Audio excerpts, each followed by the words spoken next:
Welcome to the Digital Advantage Podcast, your go-to library for business and personal digital resources. Today, you shared a really interesting blog post with us, The Ultimate Guide to HubSpot's Starter Customer Platform. What struck me immediately was the idea of tackling that common frustration. The one many small businesses face. Exactly. The chaos, right? Exactly. Managing customer interactions across like a dozen different tools, it's messy. It really is. It's a challenge we see constantly. Businesses often start with these, disparate systems. Maybe a basic email platform here, a spreadsheet for leads there, and maybe something else entirely for customer service. This blog post, it really dives into how HubSpot's Starter Customer Platform aims to be the antidote to that, offering a more centralized, streamlined approach. So our mission in this deep dive is pretty clear. We want to explore the core of this platform, based completely on the insights from the blog post you sent over. We want to help you, the learner, figure out if this specific digital resource could be the key to streamlining your operations, maybe gaining a real advantage. Makes sense. We'll look at its different bits, the features, understand the value it offers, touch on those real-world success stories the blog post mentions, and even, weigh the pros and cons as they're laid out in the post. And the blog post does give a really comprehensive overview. It walks us through the CRM, that's the foundation, right, for managing customer relationships. Then there's the marketing hub for engagement, the sales hub to help manage and close deals, and the service hub for that crucial customer support piece. It also gives us a clear look at pricing, the main benefits, those compelling success stories you mentioned, and how it stacks up against other options out there. Okay, let's unpack this then. The blog post kicks things off by introducing the basic idea behind HubSpot's Starter Customer Platform. And it really just boils down to bringing together all those essential functions, CRM, marketing, sales, service, into one single unified digital space. Exactly. It's about simplifying that tech stack. Right. And what's interesting is how the blog post really positions the CRM as the central nervous system of the whole thing, instead of having customer data scattered everywhere. Yeah, the spreadsheet nightmare. Right. The CRM acts as that single source of truth. Think of it like moving from a messy filing cabinet to a really well-organized digital database. Every interaction, emails, calls, notes, logged in one spot. It gives you such a clearer picture. It does. Saves time. Gives clarity. And it's not just passive storage, is it? The post really emphasizes the active role, the real-time updates, so as soon as a lead interacts, boom, it's recorded. Instantly. Plus, the blog highlights the automated workflows within the CRM, like setting up an automatic welcome email when someone signs up. Yeah, or automatically assigning new leads. No manual work needed there. That takes a load off. That's a crucial point. The blog post also talks about the value of pipeline tracking in the CRM. Imagine seeing your whole sales process visually laid out. From start to finish. Exactly. You see where every prospect is, bottlenecks, keep things moving. And those task reminders. The post makes them sound like a built-in assistant. Pretty much. Making sure you never miss a follow-up. That can be a real game changer for busy small business owners, Definitely. Okay, so moving on to the Marketing Hub. The blog post paints it as this way to streamline and centralize outreach. It pulls together email marketing tools, personalized messages, tracking engagement, automation, plus building landing pages, forms for lead capture, even managing online ads. And what's particularly insightful in the post is the emphasis on how the Marketing Hub integrates directly with the CRM. That connection is key. It's so important. It ensures all your marketing stuff is tied back to specific contacts. Someone clicks an email, fills a form, bang, it updates their CRM profile. So you get a much richer understanding of them. Exactly. A closed-loop approach. It makes follow-ups so much more targeted and effective. And it sounds like automation is a real superpower here, according to the blog post. Yeah, the Marketing Hub can handle a lot of those repetitive but vital tasks. Like welcome sequences or lead nurturing. Precisely. Sending relevant content based on interactions. It frees up your time for more strategic thinking. Makes sense. Now, when we turn to the Sales Hub, the blog post explains how it's built to help sales teams get organized and, close deals more effectively. Right. It gives you that visual sales pipeline we talked about. Everyone on the team sees where each opportunity stands. Clear overview. And it seems packed with tools to smooth out the sales process based on the post. Features for scheduling follow-ups, logging calls, and emails right there. All in a central dashboard. Yeah. And the post mentions email templates, too, to save time and keep messaging consistent. And a built-in scheduling tool that takes the pain out of booking meetings, the endless back and forth emails. I know that pain well. The blog post also highlights the real-time notifications in the Sales Hub. Imagine getting an alert the second a lead opens your email or hits your website again. Strike while the iron's hot, basically. Exactly. Allows for really timely, relevant engagement. And again, that seamless integration with CRM and marketing is a recurring theme. Sales teams have all the context they need right there. Lead history, interactions, everything. Got it. And finally, the Service Hub. The blog post covers this as being all about building strong customer relationships through great support. Right. And a key feature outlined there is the shared inbox. It lets the whole service team manage inquiries from different channels, email, chat, social media, all in one collaborative space. So things don't fall through the cracks. Precisely. It's designed to stop those missed messages and the headache of checking multiple inboxes. The post also emphasizes the ticketing tools in the Service Hub. For tracking issues. Yeah, tracking progress, assigning tasks, prioritizing urgent stuff. It brings structure and accountability. And for efficiency, the blog points out automation features, like canned replies. Canned replies for common questions, even chatbots for routine inquiries. That frees up agents for the complex stuff. The human touch stuff. Exactly. It also mentions live chat, self-service knowledge bases, and built-in surveys for feedback. Gathering feedback is crucial. Absolutely. And what's truly compelling, as the blog post really drives home, is that these hubs, CRM, marketing, sales, service, they aren't separate things. They're built to work together seamlessly. A connected workflow. That integration piece seems like the core value proposition. It really is. Eliminates switching apps, reduces data silos, gives you that whole picture of the customer journey. Okay, now let's talk money, the investment. The blog post breaks down the pricing and the value pretty clearly. It does. It states the starter customer platform is $20 per month per seat, billed annually. $20 a month per seat. And it's important to stress, as the post does, that this gets you all 4 of those hubs we've been discussing. CRM, marketing, sales, and service, all included. Right. That bundled offering is a big part of the value, especially for small businesses wanting comprehensive tools without juggling multiple subscriptions. And for those just dipping their toes in, or with really basic needs, the post mentions the free CRM too. Yeah, a solid foundation with core features, no cost. Great. But upgrading to starter unlocks those, more advanced automation and marketing tools that can really boost growth. Gotcha. Then the blog post helpfully lays out the competitive landscape. It looks at others like Salesforce Essentials, Zoho CRM, MailChimp Essentials, Keep Pro, Right. Pipeline CRM. Yeah, it outlines their starting prices and key differences in features or focus at that entry level. What really jumped out at me in those comparisons was how HubSpot Starter positions itself.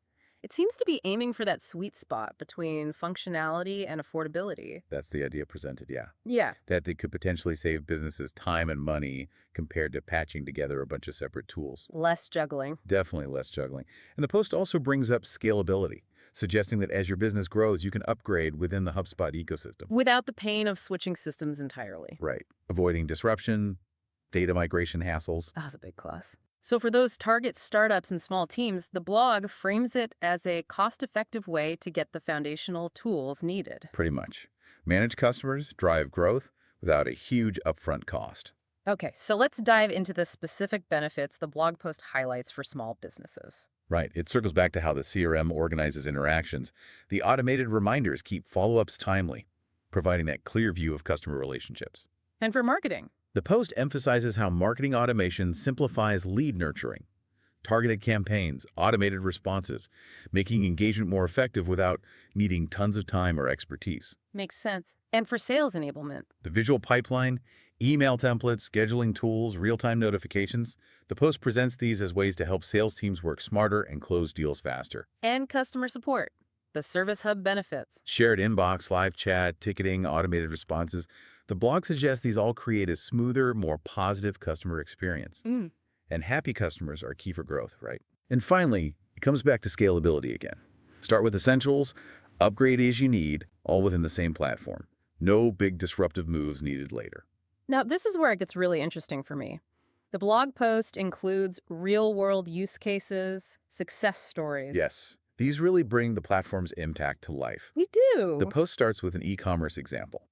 A retailer struggling with scattered data. They centralized using HubSpot CRM, used automated email campaigns, and reportedly saw a 22% boost in customer retention in 6 months. Wow, 22%. That's tangible. Very tangible. Then there's a SaaS startup focused on growth. According to the Post, using the Sales Hub for automated follow-ups and personalized outreach led to 35% faster inquiry responses and a 19% jump in conversions. Faster response, more conversions. That's efficiency and effectiveness. Exactly. Another one was a service-based business, a digital marketing agency. They used a shared inbox and ticketing system. The result, the blog post says a 40% cut in client response times. That definitely boosts satisfaction. No doubt. The Post also shares some quicker case studies, like 2030 builders. They use landing pages and forms to streamline lead gen. The Post attributes 33% of their revenue directly to those efforts. 33% revenue from that. That's impressive. It is. Then there's the Lean Discovery Group.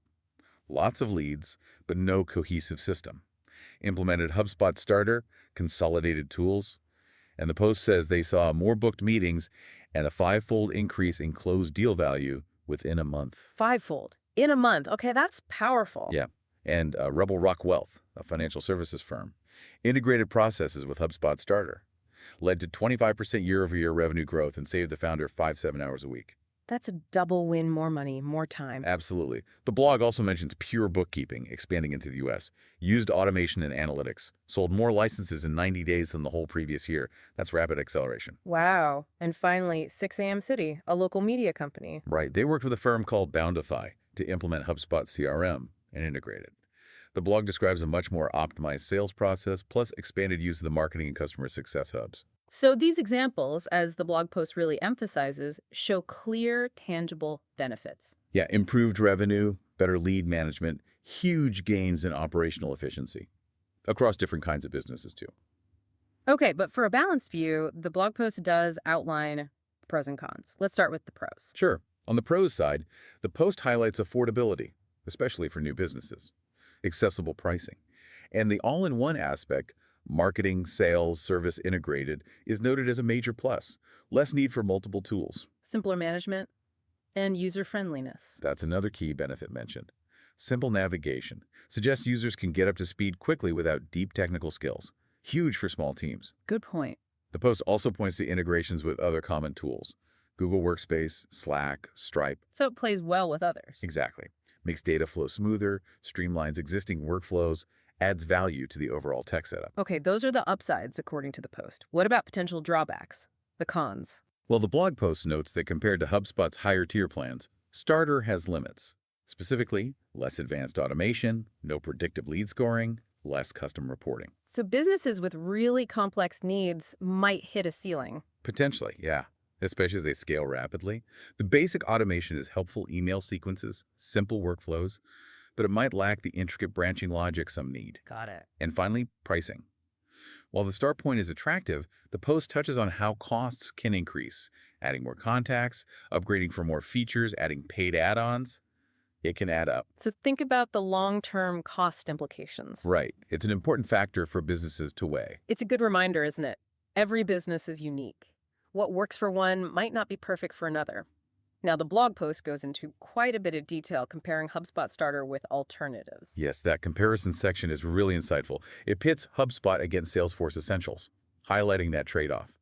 HubSpot's ease of use versus Salesforce's deeper customization. So HubSpot might be more approachable initially. That's the suggestion in the post, yeah, for users wanting a simpler start. And the comparison with Zoho CRM. Note Zoho could be cheaper and very customizable, but maybe less intuitive than HubSpot's interface, a potential trade-off there. Ease of use versus deep customization at a lower price. Right. Then it looks at MailChimp.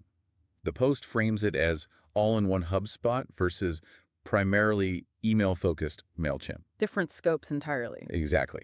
MailChimp is great for email, but lacks the broader CRM, sales, service suite. And Pipedrive. Positioned as really strong in sales pipeline management. Great if that's your main focus. HubSpot offers a wider range of integrated tools beyond just sales tracking. So it depends on your core need. Pretty much. And finally, Keep.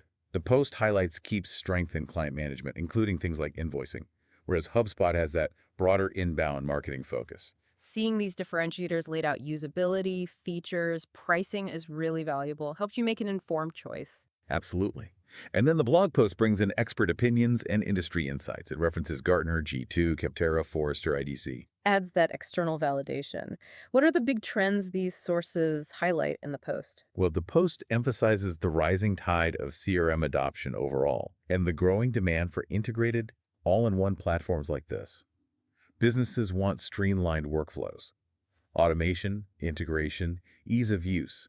These are consistently highlighted as top priorities. Makes sense. And direct user feedback from G2 Capterra. What's the general sentiment according to the blog? Mostly positive, the post says.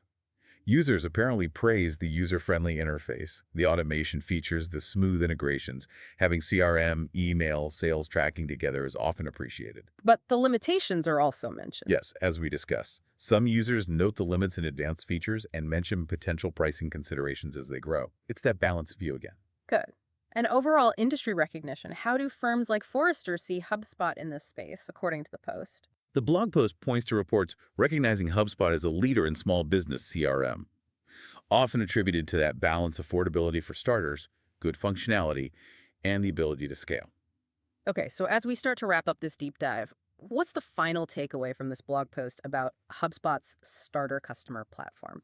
The post really concludes by reiterating its position, a cost-effective, comprehensive, all-in-one solution tailored for managing customer relationships, automating marketing, optimizing sales, great fit for startups, smaller businesses needing to get organized. Organize contacts, automate marketing, improve sales efficiency. Exactly. But it also acknowledges, as we noted, that businesses with really complex needs might eventually outgrow the starter plan. Right, and need to look at upgrades. But for many, the post highlights ease of use, cost-effectiveness, and scalability as the key strengths. And it encourages people to try it out, right? The free CRM or the starter platform trial. Yes, a clear call to action. Explore the free CRM to get a feel for it. Use the free trial for the full starter platform to really test the features, see if it fits your needs. So what does all this mean for you, the learner? Well, based on everything we've pulled from this blog post, it strongly suggests HubSpot's starter customer platform could be a really valuable digital resource for many small businesses. It offers that centralized system, potentially streamlining your customer operations and driving real growth.